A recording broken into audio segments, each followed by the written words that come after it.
गर्ग ऋषि की कि भगवान बहुत छोटे हैं,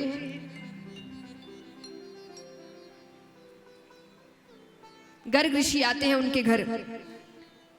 यशोदा मैया ने प्रणाम किया, नंद बाबा बाहर गए हुए थे। यशोदा मैया ने कहा कि अब आ ही गए हैं तो भोजन करके जाइए। गर्ग ऋषि ने कहा जरूर करेंगे, पर अपना भोजन हम खुद बनाएंगे।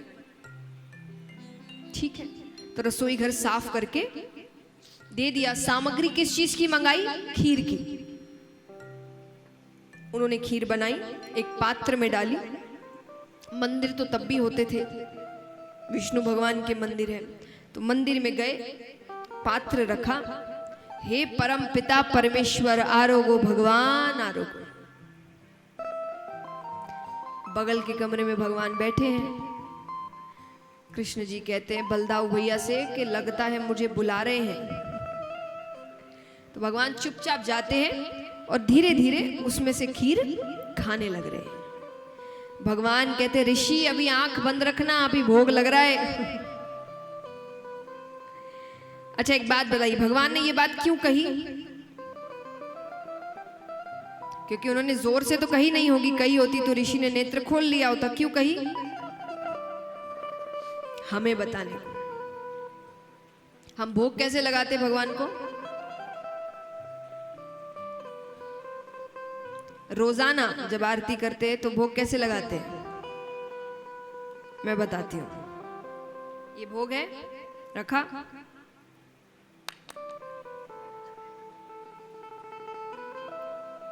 हम इतनी देर में खा लेते हैं क्या? और भगवान बेचारे अपनी जगह से उठकर भी नहीं आए होते कि हमने पानी भी पिला दिया।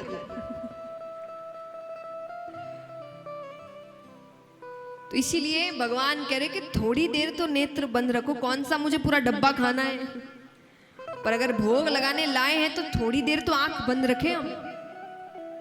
तो भगवान इसीलिए कह रहे कि ऋषि अभी नेत्र बंद रखो, अभी भोग लग रहा है। अब ऋषि ने भी मगर जल्दी आंख खोल ली और उनको तो आवाजें भी आ रही है किसी के खाने की। वो जैसे ही आंख खोलते भगवान है सामने। अब उनको क्या पता कि ये भगवान है, वो जोर से चिल्लाते अरे यशोदा देख तेरे लाला ने पूरा पात्र झूठा कर दिया। यशोदा मैया माफी मांगती है, मुझे माफ कर दीजिए। लेकिन अब देखिए वो बड़े ऋषि है, वो भगवान को भोग लगाए बिना वो खाते नहीं है, तो यहाँ तो झूठा हो गया। तो यशोदा मैया ने कैसे तैसे माफी मांगी। और फिर जाते हैं रसोई घर में, फिर खीर बनाते हैं, फिर पात्र में डालते हैं, फिर मंदिर में आते हैं, फिर कहते हैं परम पिता परमेश्वर आरोगो भगवान आरोगो। फिर भगवान आते, उनको भी चैन नहीं है। वो फिर चिल्लाते हैं। अब यशोदा मैया ने भगवान के एक पैर को खंबे से रस्सी के साथ बांध दिया कि चलकर ही नहीं जाएगा।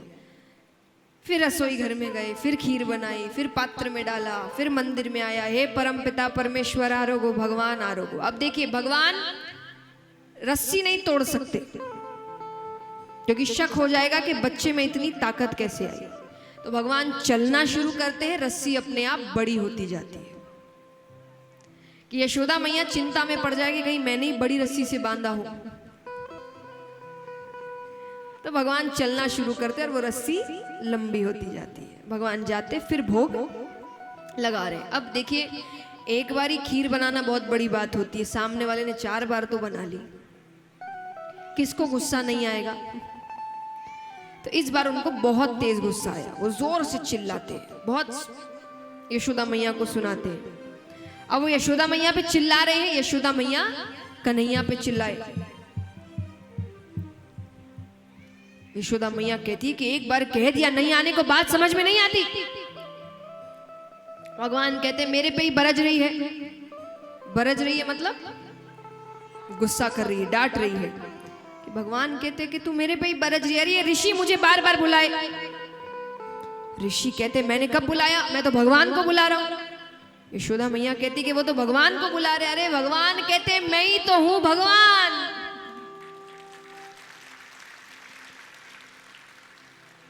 यशोदा मैया कहती तू कब से भगवान है कि भगवान के 4-4 हाथ हो गए। कन्हैया कहते मैया तू बोल तो सही, अभी हो जाऊं चतुर्भुज। अब देखिए यशोदा मैया को समझ नहीं आ रहा, गर्ग ऋषि सिद्ध है, आज बड़े बड़ों को नहीं पता भगवान का चतुर्भुज रूप होता क्या है। और ये इतना सा बालक ये बोल रहा है, तो गर्ग ऋषि ने नेत्र बंद किए। बंद करते ही सामने साक्षात परम पिता परमेश्वर भगवान विष्णु खड़े हैं। बोलिए लक्ष्मी नारायण भगवान की। अब समझदारी देखिए उनकी, करने को नेत्र खोल के वो भगवान के चरण छू सकते थे, भगवान के चरण अपने सर पर रख सकते थे, पर उनको पता है कि लीला है, मतलब वो बताना नहीं चाहते किसी को कि वो भगवान है। तो उन्होंने जैसे ही नेत्र खोले वो भगवान की तरफ नहीं बढ़े, पर जिस पात्र में थोड़ी सी जूठी खीर बच गई थी उसको वो दोनों हाथों से खाने लगे। भगवान की जूठन है और वो खा कर वो घर से नाचते हुए मानो आज वर्षों की तपस्या उनकी सफल हो गई।